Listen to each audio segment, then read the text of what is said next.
Alright dummies, it's time to take on Ridley Scott's seminal sci-fi noir Blade Runner. It's amazing to me that this was just Scott's third film after The Duelists and Alien, because it's such a fully realized vision of futuristic Los Angeles, and has such a stranglehold on the complicated themes it's grappling with. It's hard to believe such an inexperienced filmmaker could pull off such an ambitious, intelligent, genre-defining masterpiece, but that's so Ridley for you.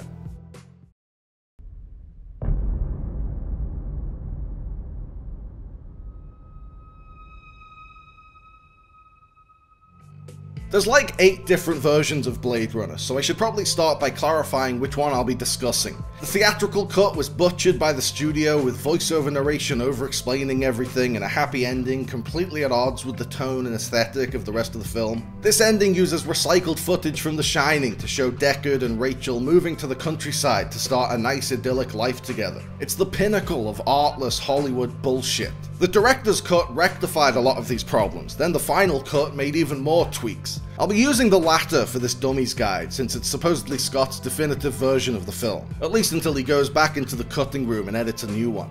The new art is showing the revised definitive cut of Blade Runner. I've seen it. No, you've seen the 25th anniversary final cut. This one has 8 seconds of previously unseen footage. They say it completely changes the tone of the film. Harrison Ford's Rick Deckard is an anti-hero in the truest sense. He's a protagonist who's not easy to root for. He's like Han Solo or Indiana Jones with all the likable qualities removed. He's mean, he's not bothered about consent, and he's nowhere near as charming as he thinks he is. And on top of that, in his quest throughout the film, he's not necessarily in the moral right. By the same token, Roy Batty is an anti-villain. He's a baddie with a point. He's the antagonistic force in the story, but it's hard to fault his motivations. He does bad things for a good reason. He wants to free himself from the shackles of corporate slavery. We can all relate. Looks like you've been missing a lot of work lately. I wouldn't say I've been missing it, Bob. Blade Runner puts a sci-fi spin on all the familiar tropes of film noir. It's a hard-boiled detective story about a grizzled sleuth in the mold of Sam Spade or Philip Marlowe, but his investigation revolves around identifying sneaky robots. It explores the typical noir theme of urban decay, but in a futuristic setting, making the smog even thicker, the class divide even wider, and the skyscrapers towering over swarms of dispirited citizens even taller. Rachel has all the hallmarks of a classic femme fatale. Her allegiances are unclear, she's indifferent to the act of killing, and she has a tumultuous romance with the hero. But she subverts the usual femme fatale archetype, not only because she is an android, but because she's victimized by everyone around her and treated as a literal object. Scott uses noir-like high-contrast lighting, like having neon lights peeking through a set of blinds in a dark room, and he utilizes one of the most common shooting locations in the film noir canon, the Bradbury Building. The Bradbury Building can be seen in Double Indemnity, The Unfaithful, DOA, and Shockproof, and Scott was initially criticized for using this location for yet another film noir. But he shot it in a way that no one had seen it before. He dressed it up as a long-forgotten relic by adding a canopy and twisted columns made of styrofoam to the exterior, and filling the interior with smoke, trash, and revolving spotlights. Jean-Luc Godard had already brought the tropes of a detective noir into a futuristic setting 2 decades earlier in Alphaville, but Blade Runner took this hybrid genre to the next level. Describe in single words only the good things that come into your mind. About your mother? My mother? Yeah. Let me tell you about my mother. The central question at the heart of Blade Runner is, can an artificial being be considered a person? The plot hinges on the notion that the replicants are not people. Deckard is sent to weed out the skin jobs and eliminate them for that exact reason. But the movie seems to suggest that they are people, or at least they're so close to the real deal that the difference is negligible. Replicants are indistinguishable from real humans, making Deckard's job a lot harder. They have memories. The memories aren't real, they're implanted from someone else's memories, but they still feel real to them. They don't quite feel the full spectrum of human emotions, but they still feel an overwhelming majority of human emotions. The Blade Runners have to monitor their pupil dilation to tell the difference. The message is clear: if it looks like a person, acts like a person, and talks like a person, then maybe it is a person.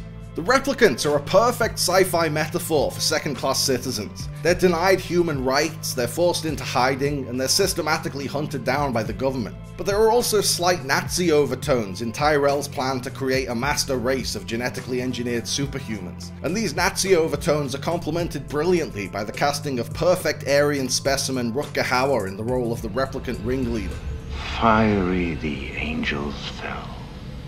Deep thunder rolled around their shores, burning with the fires of Orc.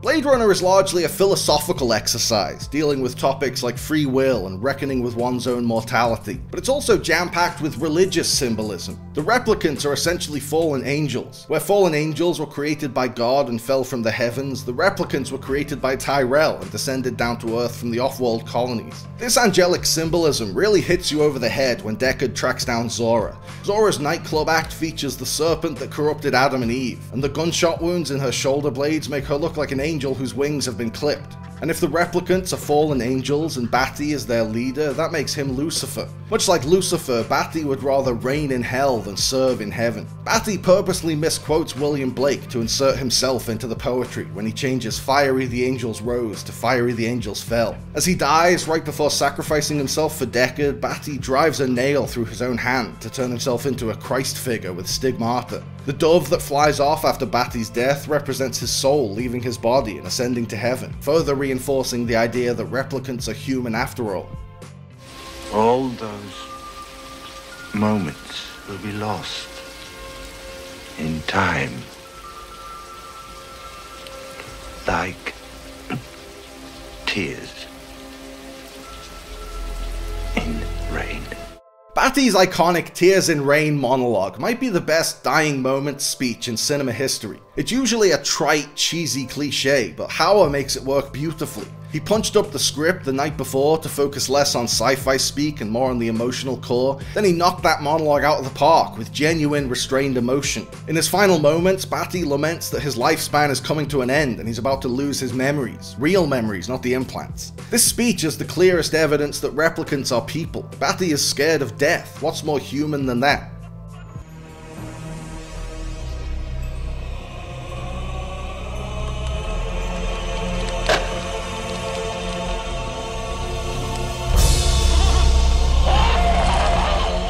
Batty's approach to killing is a bit confusing. He callously kills Tyrell and Sebastian, suggesting he doesn't care about human life, but then he saves Deckard during their climactic fight. I've seen it suggested that Batty saves Deckard because he sees the value in all life, but then why did he murder Tyrell and Sebastian? I understand why he kills Tyrell. He was pissed off that Tyrell couldn't or wouldn't extend his life, and he wanted to prevent him from creating any more replicants who would be doomed to a similarly short and miserable existence. But Sebastian didn't do anything wrong. He's a nice guy who gave one of Batty's replicant friends a home. It could just be that gouging Tyrell's eyes out didn't take out all the anger in Batty's system, so Sebastian was just collateral damage. But if Batty is really that cold-hearted, then why save Deckard? Maybe being so close to the end of his life gave Batty some clarity and made him a bit more empathetic. Tyrell couldn't extend Batty's life, but Batty can extend Deckard's life by catching him before he falls to his death. Maybe Batty just wanted to prove with his final act that despite what the Blade Runners think and despite what the Voight-Kampff test might say, replicants are indeed capable of displaying some humanity.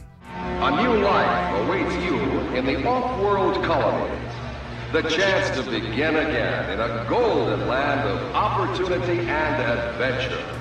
Most movies that depict the future end up getting it totally wrong, but apart from the flying cars and glowing umbrellas, Scott's portrayal of the future in Blade Runner ended up being pretty spot on. The future of Blade Runner is defined by excessive everything. It's overpopulated with ridiculously crowded streets, it's over-industrialized with huge plumes of fire filling the sky, and advertising has become truly inescapable, with giant animated billboards plastered across the skyline and marketing slogans being bellowed from flying ads. It's like every street corner is Times Square. Vangelis conjured up one of the greatest sci-fi scores ever composed for Blade Runner. He takes the traditional jazz stylings of film noir and ramps them up with mesmerizing synthesizers. This doesn't just give noir music a futuristic makeover, it's more emotionally engaging than the average noir score, and the ominous ambiance ties into the bleakness of the film's worldview.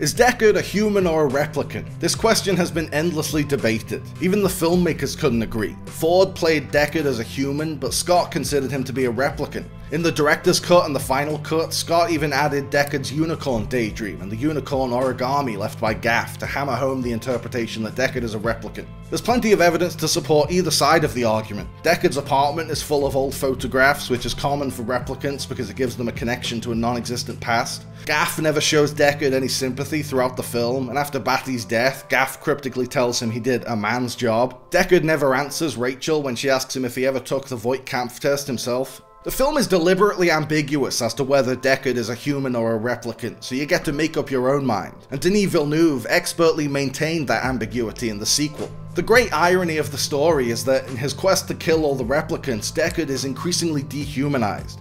Whether or not he's a human at the beginning of the movie, he's lost a lot of his humanity by the end of it.